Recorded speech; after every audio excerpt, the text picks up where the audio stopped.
জীবনের কঠিন সময়ে যখন মনে হয় সব শেষ, তখন ভাবুন সেই ছোট্ট বীজটির কথা, যা মাটির নিচে অন্ধকারে একলা পড়ে থাকে। মাটির গভীর অন্ধকারে বীজটি ভাবে তার জীবন বুঝি শেষ, অথচ সে জানে না তাকে কবর দেওয়া হয়নি, বরং রোপণ করা হয়েছে। প্রচন্ড চাপে যখন দম বন্ধ হয়ে আসে, মনে রাখবেন হীরা তৈরি হতেও কয়লাকে হাজার বছর মাটির নিচে অসহ্য চাপ সইতে হয়। আমরা সাফল্যের আলো চাই, কিন্তু আলোর দেখা পাওয়ার আগে যে দীর্ঘ অন্ধকার রাত পাড়ি দিতে হয়, তা সইবার শক্তি সবার নেই। যাকে ব্যর্থতা ভেবে কাঁদছেন, হতে পারে সেটি সৃষ্টিকর্তার পক্ষ থেকে আপনাকে আরো শক্তিশালী করার এক গোপন প্রস্তুতি। জীবনে পাওয়া আঘাতগুলো কষ্ট দিতে আসে না, বরং এগুলো আসে আপনার ভেতরের ঘুমন্ত সম্ভাবনাকে প্রবলভাবে জাগিয়ে তোলার জন্য। নদীর জল পাথর কেটে পথ তৈরি করে শক্তির জোরে নয়, বরং অবিরাম প্রচেষ্টায়।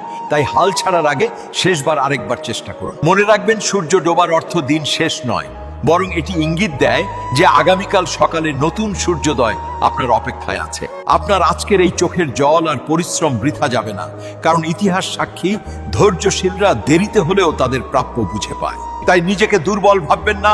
আয়নার সামনে দাঁড়িয়ে নিজের চোখে চোখ রেখে বলুন, আমি হারার জন্য আসিনি, এসেছি জিততে।